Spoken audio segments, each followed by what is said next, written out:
All right, guys, I was asked to do a little tutorial on how I straighten out my forks and stuff pre-race so that there's no binding in the triple clamps. Typically, after you have a big crash, if things are a little wonky, there's a process that I do. So what we're going to do is we need our 10 mil, right? We're going to take the tire off. So we're going to undo these first two pinch bolts, then you got your 24 mil here, at least for the betas, but the process will work for any bike. But basically, undo your pinch bolts before you do your axle. The pinch bolts on the other side are tight, so therefore your axle isn't going to spin. All right, get your axle bolt out. Get your 10 on the other sides out, or loose, sorry.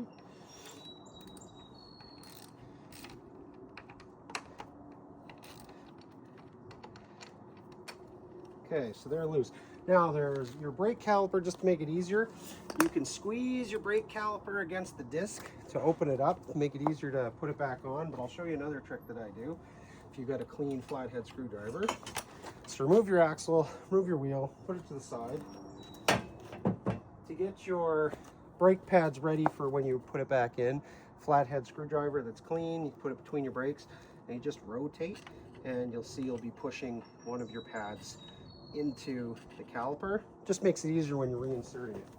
So what we're looking for is we want these all to be in the same plane, but when you crash, your upper triple clamps and your lower triple clamps, they can move like this, which can cause it to bind, and then that's not going to make your suspension run real nice.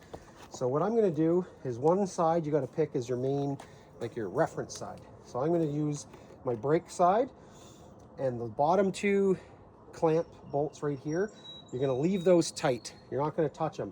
Then you're going to loosen your two at the top of that side so that those pinch bolts are loose, because what this is going to do is allow the tension to come off.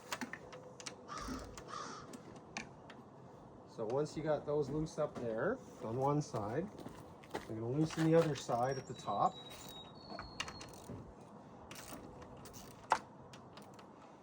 Now you also have, I can show you guys right here, you got your rear pinch bolt possibly. So you're going to want to loosen that pinch bolt as well if you have one here, because that one's holding this triple clamp on the stem. You don't have to do your top bolt, because this is the guy that sets your preload on your bearing for left and right. But this is allowing for twist this way now, and now these are loose. So the only thing we have holding our brakes, or sorry, our forks in, is we got the bottom triple clamps. So one of the things that I'll do now, while they're both in the triple clamp, is you can actually bang on each side like this on your stops. What that is allowing to do is shock the system so that if it needs to straighten out, it'll straighten out. What we're going to do is do a test to see sliding this in and out. So grab this just in case it is already loose, or sorry, in line, so it doesn't slip out. So I can turn this nice and easy, so I know it's not bound. If you've bent your triple clamps, one of the things that can happen is if that's twisted, it's basically grabbing the fork like this and going like this. So if it's really hard to move your triple clamp, these might be misaligned. Now when you're putting them back in, we're always trying to get the tops to be at the same height, but because your internal springs might have a different shim height, which will then make your stanchion could be a few mils different from this side to this side. We want to make sure that there's no binding this way with your axle. So we're going to do a little test. So we're going to take the axle and we're going to put it in without the wheel. And I'm going to wipe it off because I greased my axles before I put it in.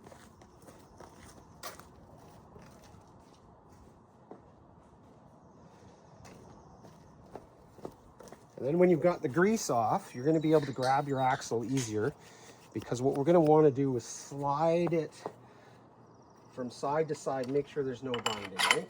So because I moved it up top, there's a good chance I'm out of alignment. See how it's hard for me to get that in there? It's not really moving nice. So what I'm going to do is I'm going to adjust the height. There you go. See how this is now sliding nice and easy back and forth? So that means there's not going to be any binding this way through the suspension stroke, right? So this is how you're going to know when you're in your right spot, because see, I'll haul this one up, and now basically now it's not sliding nice because I've hauled it up and it's pulling up this way. Same as if I go too far down, it's not going to want to do it, right? Now, one of the things you want to keep in mind is if you've got a single spring side and your other side does both compression and damping, you're not going to be able to get it like that, okay? So what you're going to want to do is make sure that your tops and bottoms are the same, because with the compression and damping, you don't have a spring constantly pushing it down. So it's not going to come to that happy spot. You'll still be able to find the spot that's closest to it, but for the most part, you can make sure the tops are equal. So once we have everything there, and we know that we've hit side to side to make sure that everything is nice and sliding. So I know it's good because this was my reference point. It was pinched. This side I loosened, was able to twist it, so I know it's good. And now my axle is able to slide without binding. So now we're going to tighten things up. So this is where you're going to get your torque wrench, because you have a torque wrench, right? You don't have to have a fancy Snap-on torque wrench. I just happen to steal one. Well, Snap-on guy visits us at work. So I'm going to set my 12 Newton meters for the lower torque bolt. And I'm going to start with the lower fork. So I haven't done this one. I'm still going to double check him, but we're going to torque the bottom first. Remember, you're going to go back and forth, because one side to the other side, because unless you've got an X-Trig style here, which has a split here to allow them to torque on their own a bit better. So we know that side's good. I'm going to give this guy a double check. I was able to move one a little bit and another one a little bit. There we go. So we're at 12. So now I'm going to shoot up to 17, and I'm going to torque my top ones.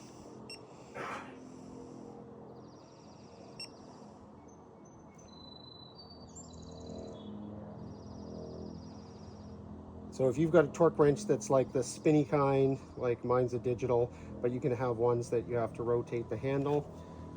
If you don't know, ChatGPT, Google will be able to tell you 17 Newton meters into foot pounds or inch pounds, whatever you're using. If you're not on a Beta or not on a European bike, basically, you're probably going to have something different. Pretty sure it was 17 foot-pounds top and bottom on my KX450. Just going off of memory, I could be wrong, but I think that's where it was at.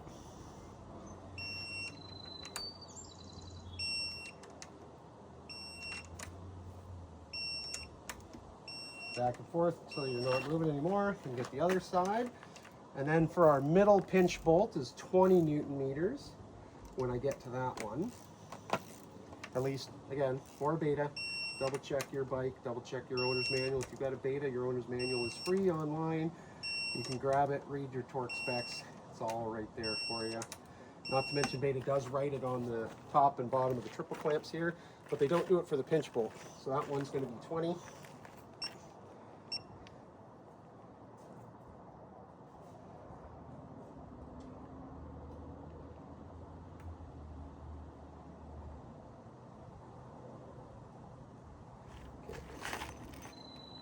So we're going to go with 20 here.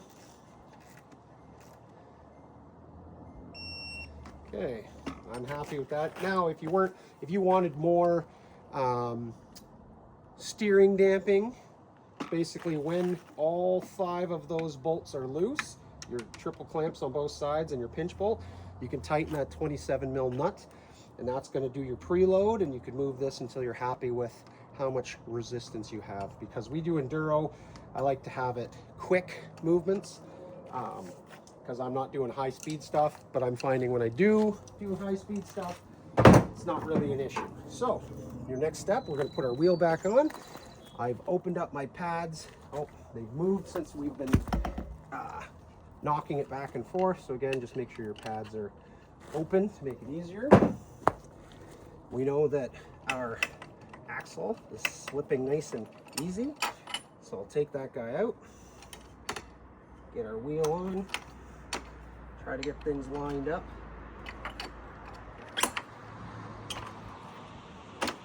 Okay, so because we're going to be tightening our bolt on the one side, we need to we need to tighten the one side so that this doesn't spin. Or you could put a socket on that side, but most people, you can get away with just doing your pinch bolts quickly here on the one side. Get your pinch bolts on. Now you can put your nut on the other. This is 50 Newton meters or 35 foot-pounds if you're on a Beta. Again, check your manual for your specific bike. Because I do enough of these, I kind of got a feeling that I know where that feels right. So now I'm going to actually torque. So the bolt's on. Let's say it's torqued. You torque yours. I know where I'm happy with mine. So now I'm going to do these pinch bolts. Because they're only at 10 Newton meters, I am going to use a torque wrench because I don't want to over tighten them. Now you can always add about maybe 1 or 2 Newton meters more if you're finding it after your rides, if you're crashing more or really hitting rough terrain and you're finding that you're kind of going out of true in your front end more often. You could go to like 12.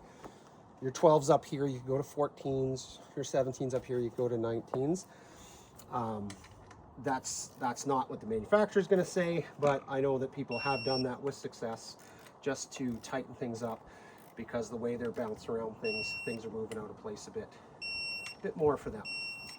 So we now have this one at 10. So now what we want to do is we want to loosen this side. Very important, and I'll show you why we're doing this. Because if you can imagine this foot right here, it's able to slide in and out on this axle. So now that that's loose, and your wheel, we want to find this fork to find its happy spot. You can put this wheel up against, a 90 degree, like a wall, corner of your house, grab the brake and pump it. That'll allow this to move. Another trick that you can do, so once you bring your brake back up, you got to pump it a few times because we move those calipers. Now you can spin your wheel and then hammer your brake, which stops it, which forces the shock through it and allows that foot to find its happy spot. Because I can move the fork here and it'll hold itself there, but then if I spin it and I let it lock, it now kind of moved in just a little bit, about 1 millimeter. So I now know that's the point that has the least amount of deflection left and right, which means we're not going to have any extra pressure on the bushings as it cycles through. And then I tighten this side to 10.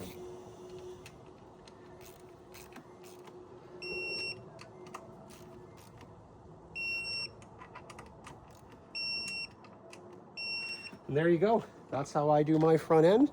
And this is how you guys can then get your front end sorted out and be good to go for the next race or the next ride after you've had a good crash or something.